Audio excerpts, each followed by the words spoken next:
Thank you.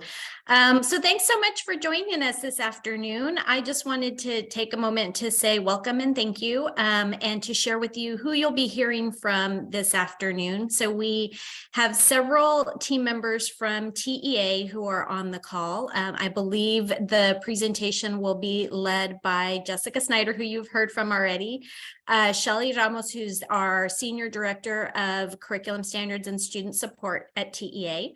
I also see Sherry Messer. I'm not sure if Sherry's presenting today, but Sherry is part of the team that is providing support in this area. And then I wanted to say a special thank you to one of our colleagues who I see on the call as well. Suzanne Morales Vale is a colleague of ours at the Texas Higher Education Coordinating Board, and I'm not sure if there are other colleagues from THECB on the call today. They have joined to help in answering questions. So this particular program is one where we have some shared responsibility. Some questions that come in are TEA specific, some are coordinating board or higher education specific. And so as we look to field questions and continue to provide support, we've been working pretty closely together for many months now. I'm not even sure quite how long. So there are several folks who will hopefully be resources for you, not only during the call today, but as we continue to move forward on implementation. So did want to just see, Suzanne, if you wanted to say anything before we get started with the official presentation. Yes, thank you, Monica. And we do have a colleague, Troy Ling Johnson, and she is on and she works in our financial aid program and be able to address some specific questions regarding the scholarship component. Great. We're very appreciative for the partnership and everyone's availability today. All right, well, I'm going to go ahead and get us started. I'm Shelly Ramos. I'm the Director of Curriculum Standards and Student Support. And I do want to say one thing just as a quick note, and there was a question in the chat about this. This is set up as a webinar due to the volume of participants. And so all of our participants are muted. But if you have questions, as Jessica mentioned earlier, please use the Q&A and we will do our best to get to you either while we're going through the presentation. We may even answer your question in the Q&A application so that you can see, everyone can see the answer. But I know someone had asked that question in the chat, so I wanted to explain why to you, if you haven't been on a webinar in a while, why you're muted. So as Monica mentioned, we're here to talk about the Texas First Early High School Completion Program. This is something that recently came out. We've got a lot of really good information for you. I know we've been getting a lot of questions, as have our colleagues over at the coordinating board. So we'll just give you a brief overview, and then Jessica will talk a little bit about the graduation requirements, the required notification to students and parents, and then PEIMS and TREX reporting. We've got a lot of links for you. I'm sure you've seen many of them on the different web pages that provide support for this program.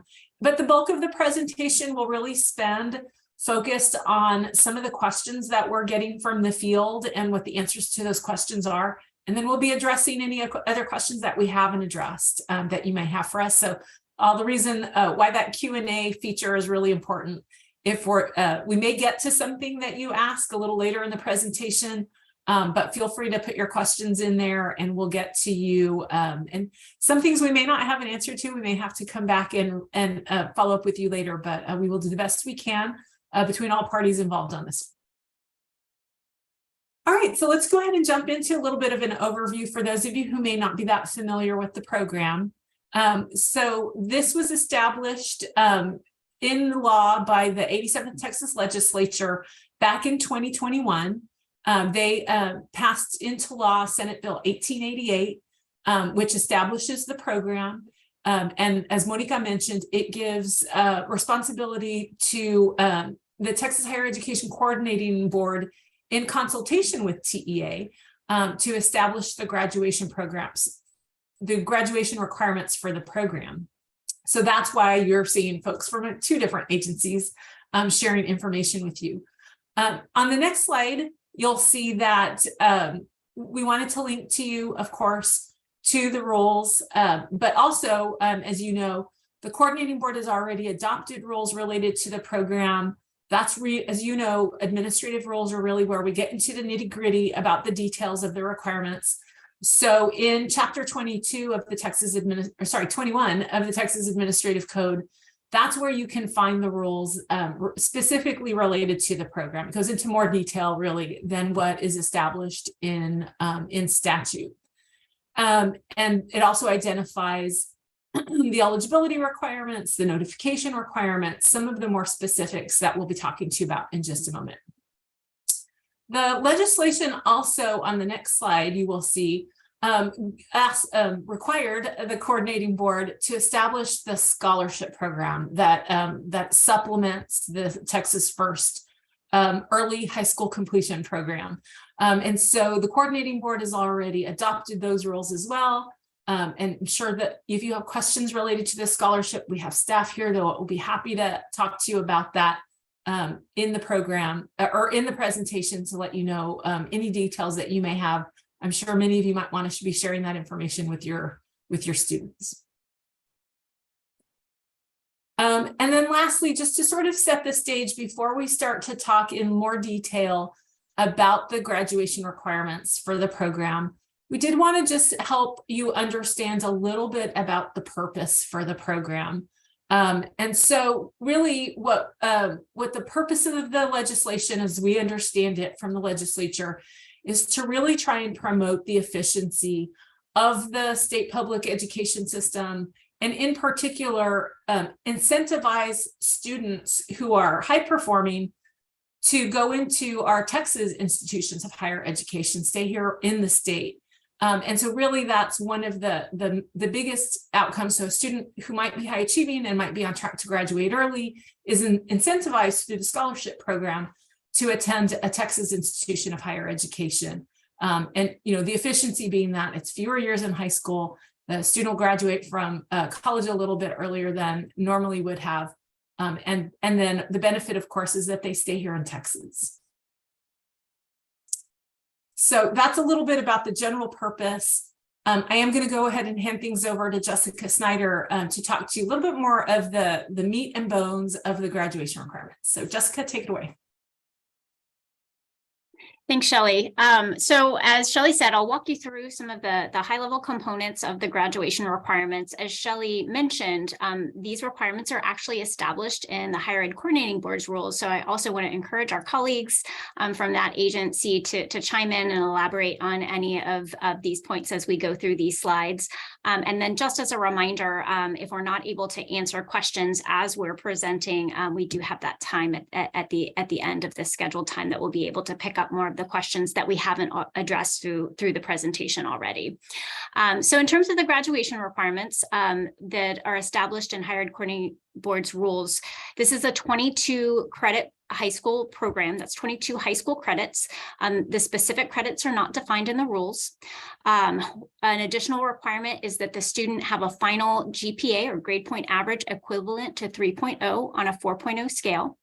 A student must have earned an overall score in at least the 80th percentile on one or more of the following exams: ACT, SAT, PSAT, the TSIA or TSI2, or the GED, or the student has graduated with a GPA in the top 10% of the student's current class. Additionally, a student must have completed the assessment requirements for STAR in either English 1 or English 2, Algebra 1, and biology. And so the exception here, you'll notice that the U.S. history exam is not included in those requirements. Also, students are required to have shown mastery of each of the following subject areas: English language arts, mathematics, science, social studies, which are foundation curriculum areas, but also languages other than English. Mastery is further defined in the rules as follows. So mastery in those subject areas can be shown in the following ways. A student can meet the STAR college readiness benchmarks for Algebra 2 and Algebra 3 STAR tests. However, you probably are aware that those assessments are no longer offered, but the student can demonstrate mastery through one of the other additional requirements listed. So in the second bullet point, credit that's earned in a core curriculum of an institution of a higher ed in which the student earned at least a C, or meeting the standards that are outlined in Figure 1 of the rule. Figure 1 is essentially a way of referring to an attachment, which you can click and be forwarded to the next graphic, which this is small and difficult to read, but it's just to give you, it's a screenshot to give you a sense of what the assessments are that are identified for those subject areas in which a student can demonstrate mastery by achieving one of the scores that are listed for that assessment in this chart, the figure that is linked directly into the administrative code rules. We've also included, you'll notice throughout this presentation, we've tried to include links, shortened links, as well as QR codes where you can go directly to, in this case, the figure or to the rules themselves. So those are essentially the requirements that are outlined in the rule. There's an additional provision in one of the subsections that also outlines that a student who graduates early through the Texas First Early High School Completion Program is considered to have earned a diploma with a distinguished level of achievement. And as you know, for any student, including a student who graduates under this program, the distinguished level of achievement must be indicated on the student's high school transcript.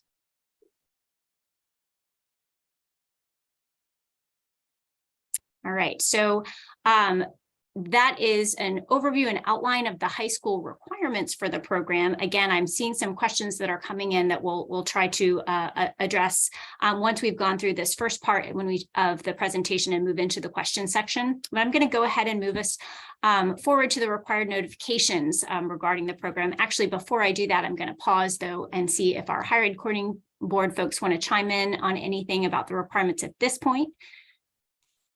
Yeah, and I might actually be getting to some of the questions, but I know that the great. most common questions we get at the coordinating board center around those 22 credits and why they are not specified.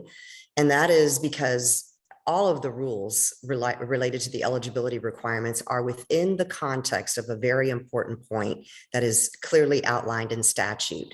For a student to graduate with this diploma does not guarantee admissions to an institution.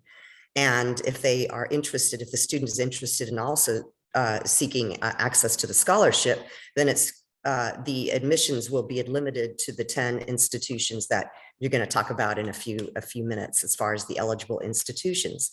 So the important thing is, while the qualifications to graduate with this diploma are outlined and not very specific in some areas, the student and the counselor, the student's family, need to contact the institution of higher ed and admissions advisor at that institution who specializes in early admissions considerations to get more details on what kind of expectations the institution may have with regard to high school credits and other requirements.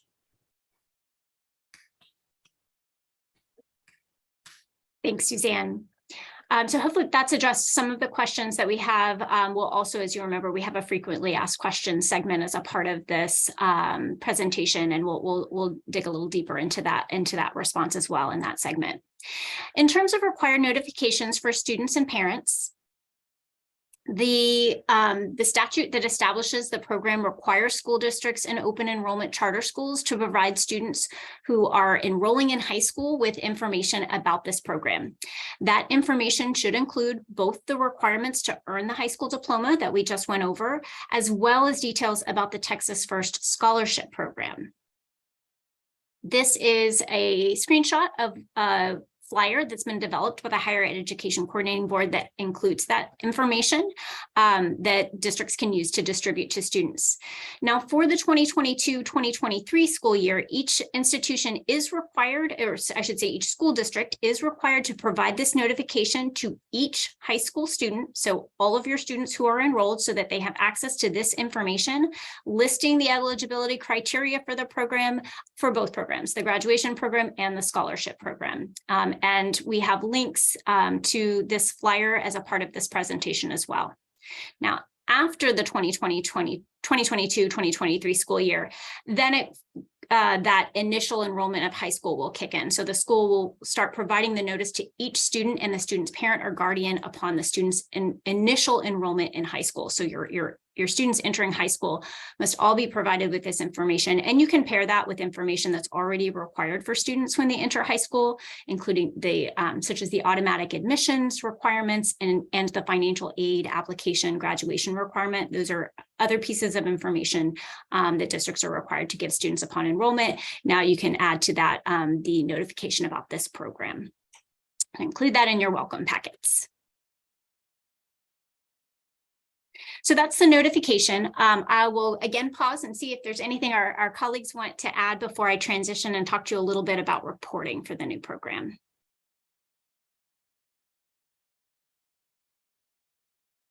Okay, with that, I will talk to you a little bit about PEIMS. So there is a new data element that's been added to the Texas Student Data Standards, TSDS, for PEIMS to report students who graduate by completing the Texas Early High School Completion Program. This data element has already been created. It is in the data standards for 2023-2024. It will be reported on the graduate record, beginning with submission 1 next fall. And so while we're not operating under the 2023-2024 data standards yet, they are available through TSDS PEIMS and the web-enabled version. This is what it looks like. In addition to the data element to capture the information, a code table was created to collect some information that's going to be important and relevant to the scholarship program in particular.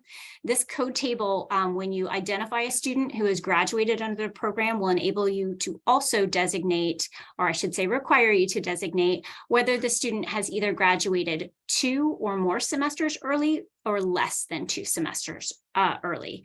And we have a frequently asked question that we'll talk a little bit more about how this information pertains to and relates to the scholarship. But those are the two, that's the PEIMS reporting. In terms of TREX and the information that we transmit, this information will also be available for the student record to transmit. But since it's graduate information, more importantly is the TREX component for generating the high school transcript. The high school transcript rules are under the authority of the State Board of Education. And so in order to add this requirement, that requires action by the board. They have taken initial action in the preliminary approval of first reading at their January-February meeting this year to add this requirement to the high school transcript, meaning by this requirement, the completion of the high school, the early high school completion program. There'll be a 30-day public comment period that will begin on March 3rd. And that will continue up until the board's next meeting, which is scheduled in April of this year. And that's when we'll bring that proposal back to them for second reading and final adoption. So if they adopt this requirement, a new data element will also be added to the TREX data standards to include what we'll call the Texas First Indicator on the high school's transcript, beginning with the 2023-2024 school year. And Suzanne, I saw you come on camera, so I'll pause there and see if you have additional information to share. Actually, not additional information. I'm sorry, I'm getting into the Q&A part, That's but just a clarification whether the distinguished level of achievement, whether that is also going to be done through this SBOE action, as far as indicating on the academic achievement record. So I don't think it is through this action. I think because a student who has completed the Texas First Early High School Completion Program is considered to have earned the distinguished level of achievement, that would be indicated through the existing data element. So it's already required for all students who earn the distinguished level of achievement for that to be indicated on the transcript. So they would simply use that same field that's already in place for students who graduate under this program. Perfect, thank you. Great, thanks for your question. All right, so I mentioned that we have lots of links and QR codes for you. Some of the things you'll want to put on your radar and save to your favorites include both the link to the Texas First Diploma the Higher Ed Coordinating Board's Texas First Diploma website, which includes lots of this information and resources. Just below that, you'll see there's also a link to the College for All Texans, which has scholarship information related to Texas Grant and to Texas First. This next column, we've got a link to the rules themselves, which includes the information and that figure with the assessments and the scores for demonstrated mastery in those required subject areas. And then finally, a link to the flyer that was developed by the Texas Higher Education Coordinating Board that can be shared with students and parents to meet those the notification requirement in the statute.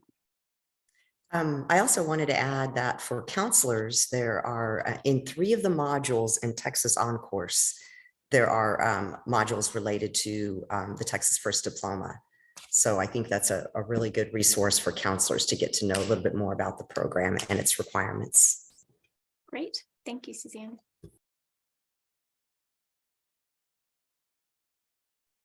All right, so we're going to jump a little bit more into some of the questions that we've been asked quite frequently. I think some of them are the same as some of the questions that you're putting into the chat. Others of you may do have questions in addition to what you'll see here, but we do have a section, promise you that we have a session, a lot of time built in at the end to get to all those questions, as many as we can get to that you're putting in the Q&A. But we wanted to start first with what we're hearing right now from counselors and administrators. And one of the questions earlier was whether or not we would be making a frequently asked questions document available. We will, and we'll have that. We should have that soon for you, and it'll be on the TEA Texas First Diploma Program page, which I've been putting as an answer in the FAQ. So let's just start with the first question. Pretty simple one. Which colleges and universities are participating in the Texas First program? So there are 10 of them, and they are included on the flyer. You can see them here. Suzanne, I'm wondering if you might want to, one of the questions that we've had in the chat might be relevant here, which is whether or how these institutions are being made aware of the program. Yes, so when the bill first passed, we engaged admissions administrators at each of these 10 institutions, and they actually helped us with determining what sort of eligibility requirements would be appropriate and would be the ones that they would be considered to meet the requirements for this diploma. So we engaged with them, and like I said, they helped us to determine the eligibility requirements. And all of them are aware that they are a part of this program by statute. And so, you know, how it is handled internally at each institution varies. And so the best thing that we can say is if anyone is interested in attending one of these institutions and you're having trouble finding someone who knows about this program, please feel free to reach out to me. And I will do my best on my end to be a liaison and help make the appropriate contact so that the student can get information, the counselor can get information. We have 2 additional questions, if you don't mind, Suzanne, related to this. So Sure. one of them is, why was there not an HBCU included on the list for students? And the other one is, I have a student who wishes to attend Texas A&M at Commerce. I know Texas A&M on the list, but does that include the Commerce campus or only the College Station campus? So all of these institutions were chosen because they are either Research One or emerging research institutions, and they would be specifically these institutions listed that have the authority to issue the scholarship. So if the student is interested in the scholarship component of the Texas First program, then they need to stick to these named institutions. And Commerce is not on here, so unfortunately they would not be one of the participating institutions. And one of the main reasons we started with this group is because most of the time, these are the institutions that do have those additional resources to ensure that the students are appropriately supported. We all know that When students are academically talented, that's absolutely fantastic. But there's still that other component, right? The social emotional component of attending a four-year university. And many of these institutions already have early admissions programs and are assured that they do have those wraparound services and other support components, mentorship, et cetera, so that the students are appropriately supported so that they can be successful once they do get admitted. Great. I'm gonna take two more questions from the Q&A before we move on to the next one, so that we can get to the next question. But Suzanne, hoping you can help with this. Are these 10 colleges required to accept students who graduate? Sorry, these 10 colleges are required to accept it. I think they mean the diploma, to acknowledge that as a high school diploma. Every institution is required to acknowledge the diploma. It is a legitimate high school completion backed by statute, backed by our legislature. So it is a legitimate program, high school completion program. Every institution has to recognize it. Now, as I explained earlier, simply graduating with this diploma does not guarantee admissions, and the admissions component is a separate process. And an institution, any of these institutions on this list, is not required to admit the student. Certainly is required to consider the application, but is not required to admit the student. And then the last one I think we can address, which is simply, how does the high school notify the universities that the student is an early graduate? And that is one of the requirements. That's why we are recommending that our State Board of Education require that this be included on the student's academic achievement record or transcript, so that when that transcript goes to the institution, they'll see that a student did in fact complete all the requirements for the program. Okay, Jessica and I are just going to take turns at answering some of these questions. So the next question goes to Jessica. Great. So the next question is, are students who complete the Texas First Early High School Completion Program eligible for automatic admission to one of the participating institutions? So we've really, I think Suzanne has addressed this question for you, but I'll go ahead and just provide the answer again, because I think it's one that merits reinforcing, that the Texas First alone does not guarantee automatic admission for students. A student should consult with their counselor. Those of you who are in attendance who support this process for guidance on whether the student's grade point average at graduation qualifies for the student for automatic admission under the state's top 10% law. So automatic admission is a different set of rules and requirements. This is simply the participating schools and to which that scholarship would apply for our early graduates. Yes, and if I could just clarify, and of course, TEA, you all are the experts on the top 10% admissions rules that center around that. My understanding is the student cannot be considered for automatic admissions under top 10% until the second semester of their junior year. So if a student wants to graduate before that second semester under this early high school completion program, and what would like to use that top 10% to qualify for one of the eligibility requirements, they can do so, but need to understand that calculation for the top 10% to meet the eligibility requirement for the diploma may or may not apply to the top 10% for automatic admissions if it doesn't meet the TEA rules under as far as the timeline when the top 10% can be calculated for automatic admissions. All right, so I'm going to turn the next question over to you, Shelley. So this is a very similar question, but this one is asking, are students who complete the Texas First Early High School Completion Program automatically eligible to enroll in one of the participating institutions? And Suzanne has answered this to say that no, they still need to meet the admission requirements of the institution. And I do believe we might even, is there a second part of this slide, Jessica? Nope. Okay. But I think Suzanne mentioned this earlier, that it's really important that students contact their university, the university that they're interested in enrolling in, so that they're well aware of what those admission requirements are so that they can ensure that they have the appropriate coursework. And just to reiterate, when they do contact that admissions person, make sure they identify themselves as a potential Texas First diploma graduate. In other words, early admissions, because the institution will likely have different application and admissions requirements for that cohort of students.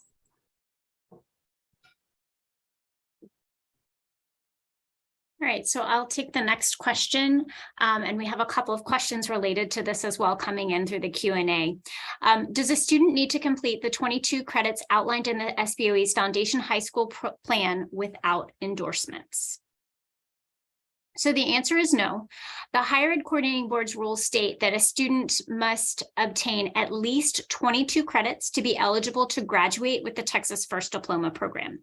There are no specific course credit requirements. The student must obtain 22 high school credits, but must still meet the other graduation requirements for the program. So you'll remember the list that we went over of requirements, including GPA and some additional requirements in addition to the 22.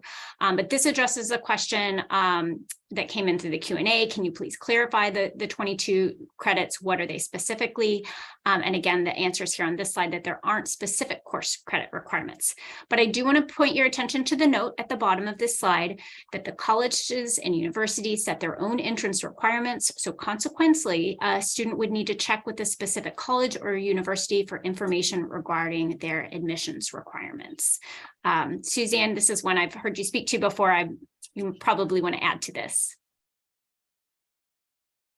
Just really to reiterate, to ensure that the student's counselor, the student's family, when they contact the institution, that they identify themselves as a student who's interested in graduating with the Texas First Diploma and inquire about early admissions eligibility for admissions to the institution. Thank you. So Jessica, we have a number of questions related to the 22 credits. And I think one of the biggest questions, one of the ones that I'm seeing come up frequently is, does the 22 credits equal the same thing as foundation with no endorsement? And the answer to that is no. As you can see on the slide, there aren't specific course credit requirements for these 22 credits to graduate under this specific program. I know that's a question that's come in pretty frequently for us as well.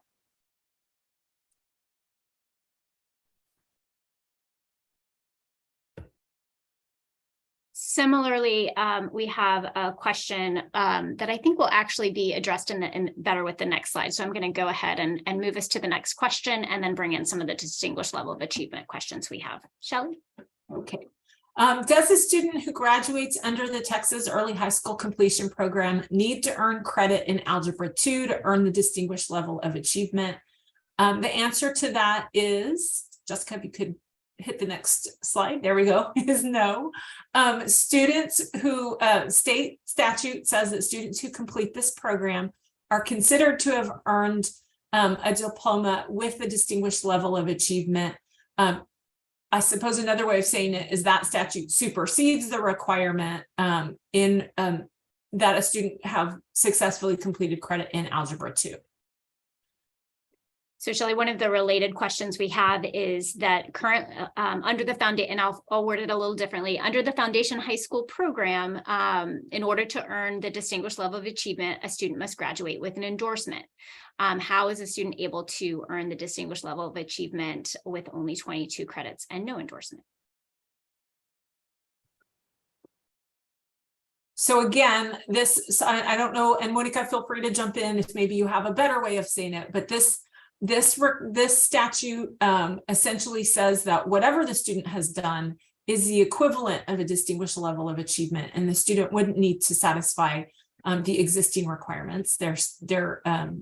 They're demonstrating advanced mastery, and that is the equivalent of a distinguished level of achievement. Yeah, I would just say you want to think of this separate and apart from our existing Foundation High School program with endorsement, distinguished level of achievement. So the legislature made a determination that they were going to create this separate program. They gave the coordinating board the authority to identify some of the specifics of that program. So it is another option available to students.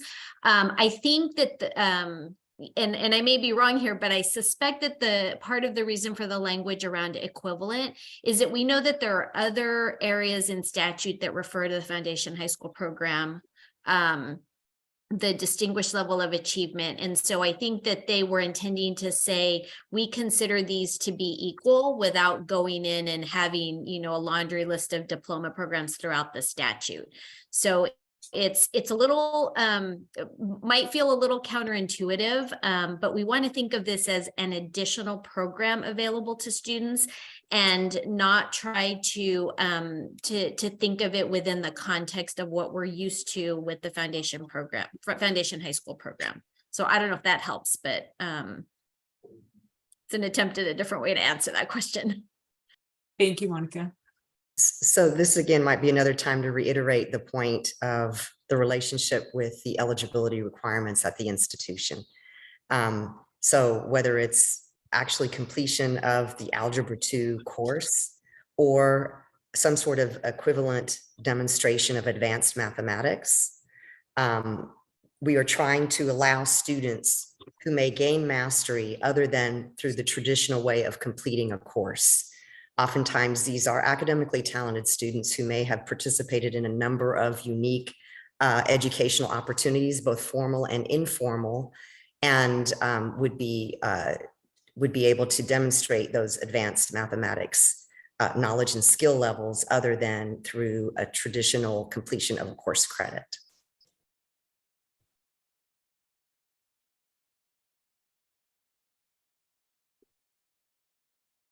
Right, I'll go ahead and move us to the next question, which is related to assessment. We've addressed this question, but it's another one of the frequently asked questions that we receive, and that's about the STAR assessment.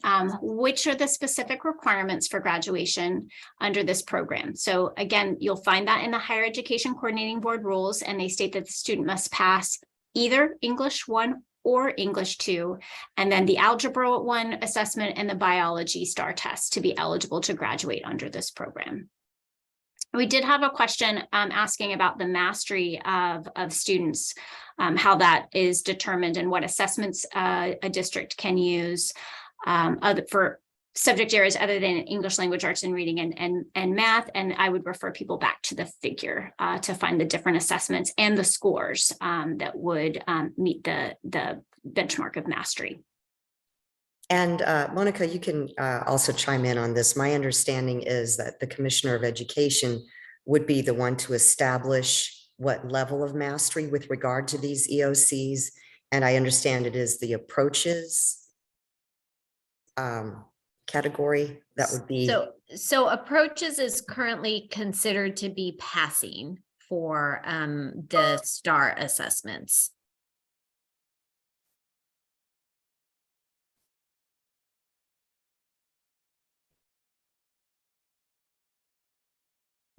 Okay, so our next question deals with transcripts. So how does a district indicate on a student's transcript that the student has graduated with the Texas First Early High School Completion Program? And Jessica mentioned earlier that in January, the State Board of Education considered a proposed amendment to make this a requirement that the program be transcripted for all students who complete the program. We are expecting that the board will have final adoption on that proposal at their April meeting, so in a few weeks. And then if it's adopted at that point, the data element will be added into TREC. So it will be a required field that would be required to be entered, I believe. Jessica, I don't know if there's anything else you want to add about the actual TREC element. No, just a reminder that the TREC data standards are typically published for the next school year around July. So that's when you'll be able to access that data element and that information. And it's already been in the communications with some of the student information system vendors. So even though the board hasn't approved the rules, vendors are aware that there may be the addition of this additional element.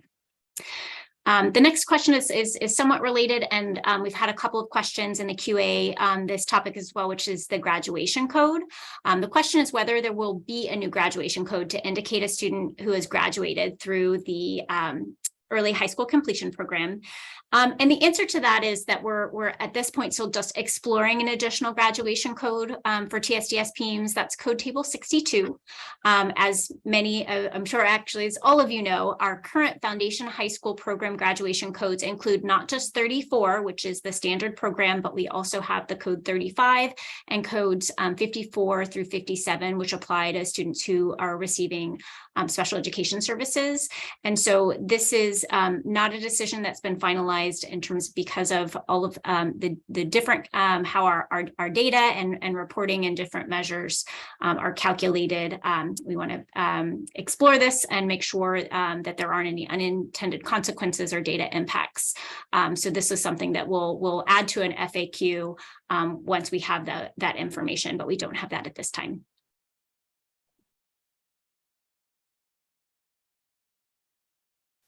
Okay, so our next question, I'm going to invite our colleagues from the coordinating board to address. How much is the Texas First Scholarship?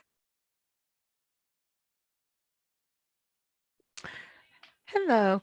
The Texas First Scholarship, the way it works is it will depend on the number of semesters by which the student graduates by. So whether it's one semester or two or more, and it will equate, or I should say it this way, the student could receive a state credit up to the maximum award amount that would equate to a Texas Grant Program award.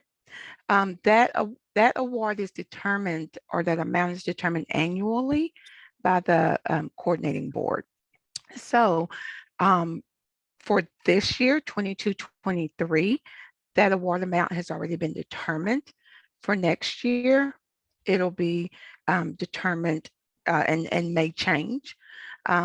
So for 22-23, the award amount, I don't have it off the top of my head, but I'm just going to throw an example out there. So if the maximum semester amount for the Texas grant is $5,000 per semester, then we would be looking at a maximum amount for 5,000 times 2 for 2 semesters for a student who qualified or graduated by 2 semesters or more. Now, a student who graduated by 1 semester would be eligible for half of that, which would be 1 semester's award. So they would be eligible for 5,000 versus 10,000. So a maximum or full award would be, in my example, 5,000 for fall, 5,000 for spring.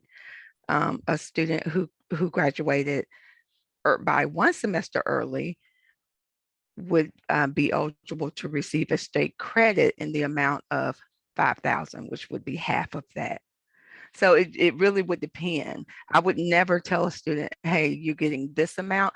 I would prefer to say you could receive up to, and it would be determined based on the Texas grant.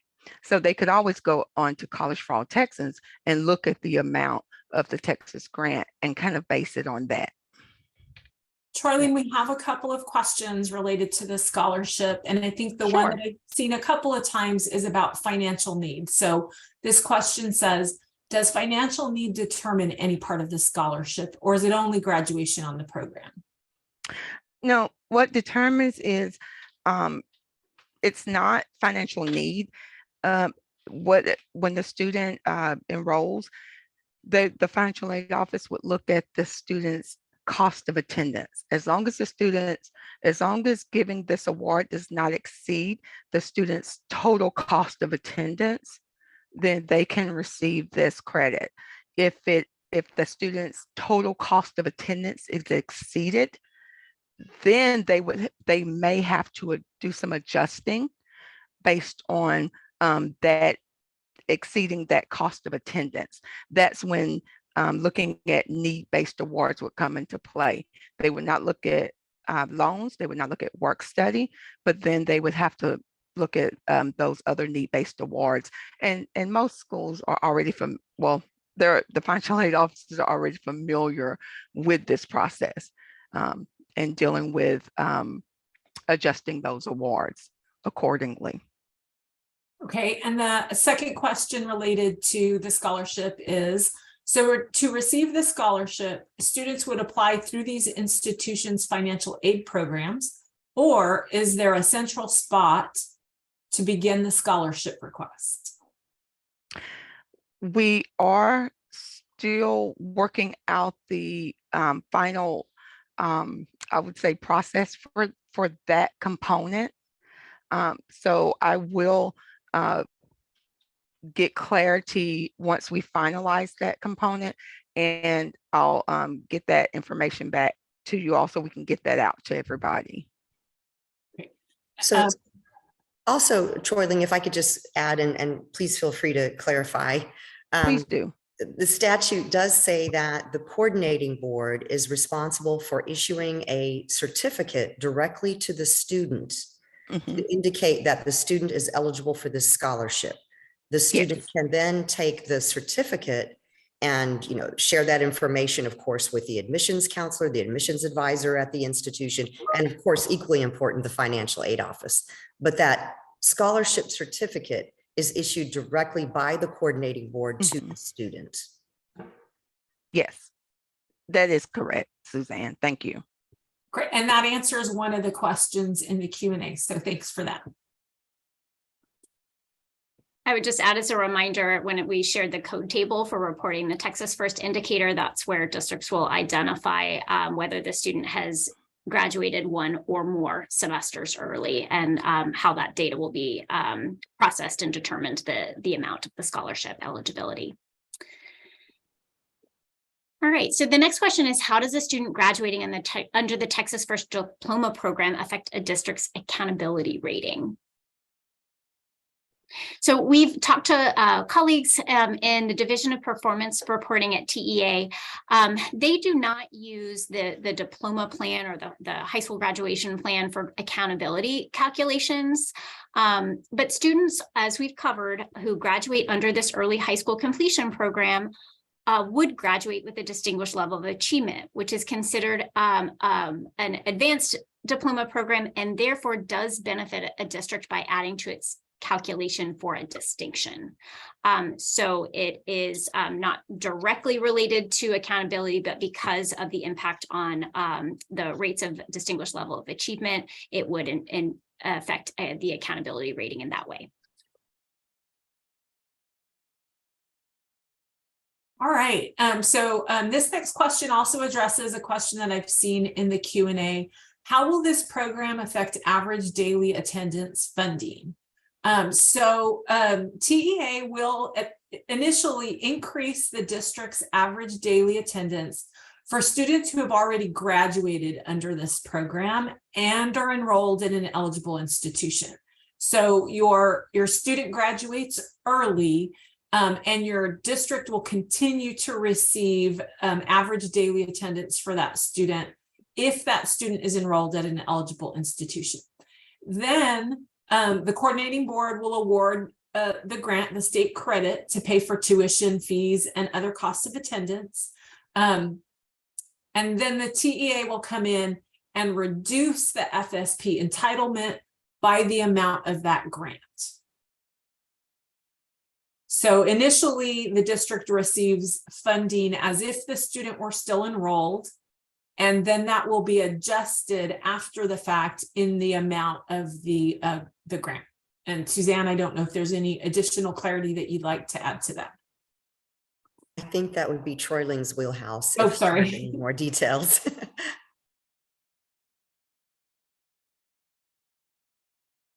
I apologize. Can you just restate that question for me? So we've been asked the question about average daily attendance funding, which I recognize that's a Texas Education Agency function and funding. but we were just clarifying the award of the grant or the amount of the grant. And you, the amount of the grant, Well, so the second bullet, Troyleen, says that the coordinating board shall award a grant to pay for tuition, mandatory fees, and other costs of attendance at the institution. oh, okay. Semesters.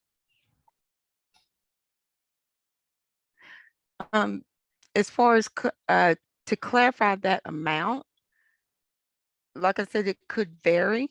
It just depends on how many semesters a student graduates by and what the annual maximum of that Texas grant program is for that particular academic year. So it's a little difficult to give a definitive, because each year that award maximum, to my, as long as I've been here, has changed every year. Does that make sense? Am I making sense when I say that? Because Yes. each year those award amounts change. Yes, you are. And so for that reason, I think that's a really good explanation to understand why the funding will not be reduced until after the amount is known. So once the state knows the amount of that award for the grant, for the scholarship program, then at that point, the district's FSP entitlement will be adjusted.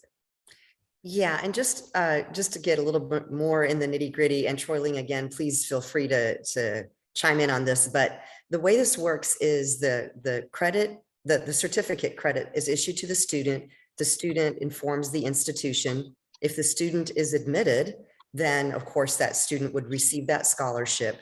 The institution fronts that scholarship money up front to the student to make sure that the student has that full amount that the student is eligible for.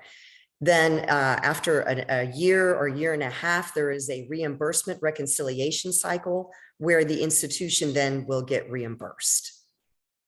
Suzanne, maybe you might be able to then address this question in the Q&A. Will the schools, the high schools, know the amount that each student receives in their scholarship? I don't think the school will be informed until bullet 3 is addressed, and that's during the reconciliation cycle.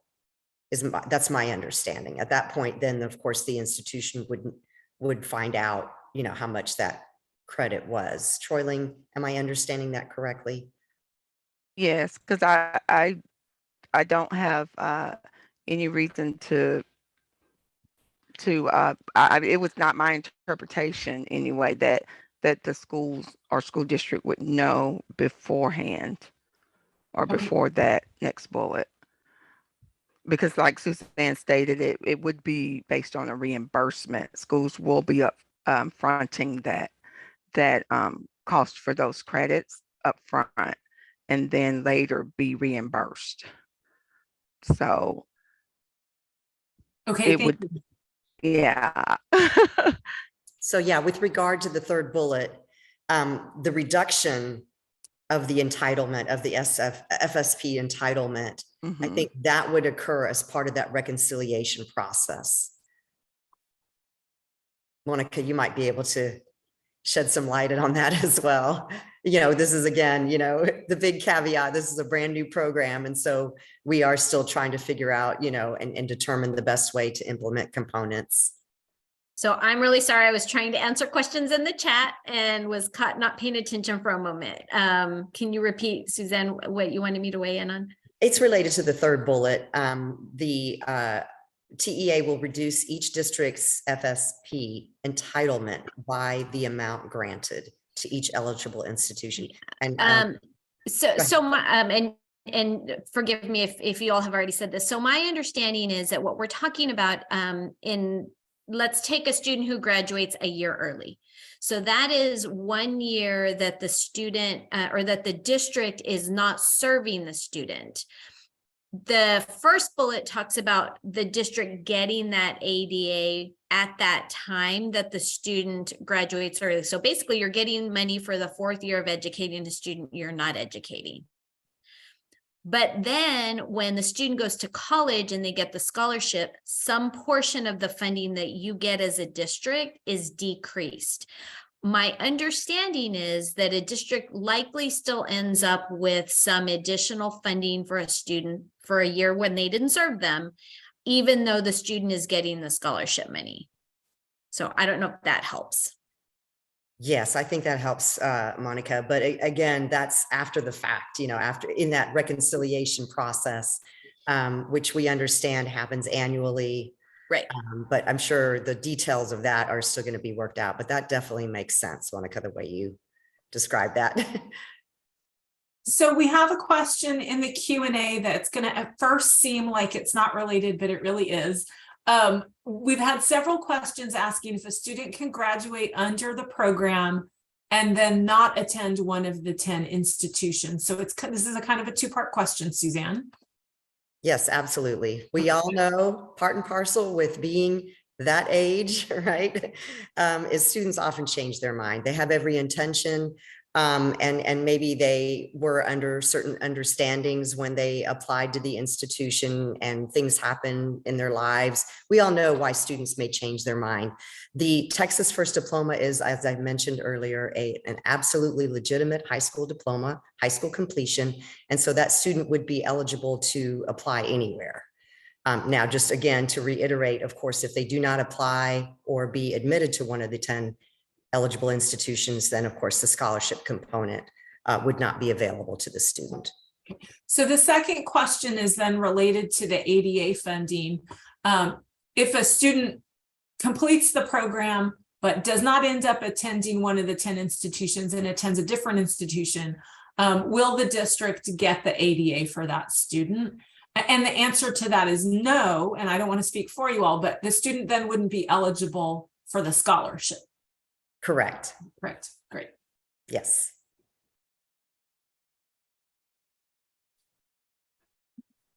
So we're just about at our time, so we might be able to get in a response to an additional question or two. So I'll ask my colleagues to look if there's anything they want to touch on before we wrap up. But I do want to let participants know or attendees know that if your question wasn't answered here today, we will review all of these questions, and as we develop and publish the frequently asked questions document, we will incorporate responses to some of the things that we didn't get to. And I want to thank you for those questions for things that we haven't thought of yet, that the field is looking for guidance on. One question actually I have my own that I want to pull out is we've had a couple of questions about folks who are asking about school students who graduate who meet this requirement this year. So just the question is, does this apply for graduates from the 2022-2023 school year? I was going to ask you, Suzanne, to go ahead and answer the question. So Monica, please feel free to chime in. We are in the process of developing a voluntary form, possibly to be used by the high school counselor who is able to verify the student's eligibility. It would be providing the information about the student, how many semesters they graduate early, and just basically confirming that the student did meet those eligibility requirements, and possibly asking the counselor through a secure methodology to send that information to the coordinating board. So that would then trigger in this interim period before, while we're still waiting for SBOE and those types of things, in this interim period, that would trigger the coordinating board being notified that the student is graduating or intends to graduate. We can then issue that scholarship certificate to the student. And then, of course, with the caveat that if the student changes his or her mind or ends up not going to one of the eligible institutions, then of course that certificate would not be valid. Yeah, so I mean, I think the short answer is we have the ability to make this program applicable now. As I'm sure many of you know, it takes systems a little while to get caught up. And so that's where the two agencies have been working together. And I think just a short version of Suzanne's answer is, as long as there is a way for us to verify that the student met the requirements and earned this diploma, then the scholarship piece of this can kick in sooner rather than later. And so Jessica, if you don't mind, since I'm already talking, Of course. I think there's several questions that I saw in the chat that I just wanted to acknowledge, and they've been asked in different forms or fashions. So it's this idea of like, what about a kid who decides early they want to pursue this program and then they change their minds? Can they go back? Can they continue on to, let's say, a fourth year? And I think that this is where, for all of you who are counselors and advisors, like your counseling and advising, as Suzanne mentioned, is going to be really important. This is not a program that is, let's get everybody out of school early. This, we believe, was intended to support advanced students who can demonstrate proficiency on the different assessments and who can show that they are ready academically and socially for college. So, counselors, I think, would be well served to make sure students understand the requirements of this program, the requirements of the Foundation High School program, the Foundation High School program with endorsements, and trying to help those students and families to keep as many options open to them as possible, so that if a student does change their minds, which we know they do, that they still have those different options available to them. And so I think I wanted to mention that because I think Suzanne started with that, and I think it's important to try to end with, we really need you all as counselors and advisors to work with students to make sure that they are well informed, that they understand implications, that they understand, not only the opportunity, but what they would need to do in order to graduate early and enroll in a university early and get that scholarship. So we will continue to make available as many resources as we can to try to help with some of that advising. But I think, and I see Suzanne shaking her head, I think we are probably all in agreement that like that counseling and advising piece is going to be really critical in helping students to successfully decide and successfully complete this particular program. But just, Monica, once the student graduates with this diploma, they cannot go back and say, oh, I do want to go ahead and complete that last semester or that last year, correct? So if they've earned a diploma, they've earned a diploma. But I think if you get to a point where a student is nearing completion, they have not yet earned the diploma. Now, if they were to decide that they wanted to pursue Foundation with endorsement, we know that there are specific course requirements. There are specific assessment requirements. There are other requirements for students to graduate. And so there's some nuance there, and it's going to be a little tricky. And it is going to be important for not only these high school students, but everyone around them to be very thoughtful about what they're doing. And that's why we think that this is specifically targeted at those students most likely to be successful pursuing this type of an option, not every student who is in high school pursuing a high school diploma right now. All right, so I'm going to acknowledge we're just a couple of minutes over our posted time, but we appreciate you staying with us. I did want to make sure and point out the curriculum's contact information to forward questions. We will coordinate and forward any of those questions as appropriate to Suzanne and her team. I want to thank everyone for their time this afternoon and for your great questions as we find the best way to provide more support and guidance to you around this new program. I have one additional slide that I'd like to show you, and that is in our efforts to better serve your needs and the needs of your students. We do have a survey we would ask you. It's a very brief survey, just a couple of questions to help us continue to improve. Again, questions in the QA, we will work as quickly as possible to provide additional guidance, but you also have our contact information. You're welcome to reach out to us directly with any unanswered questions from today. So thank you again for your time. Thank you to our colleagues from the Higher Ed Coordinating Board, and we wish you a great rest of your day. Thank you.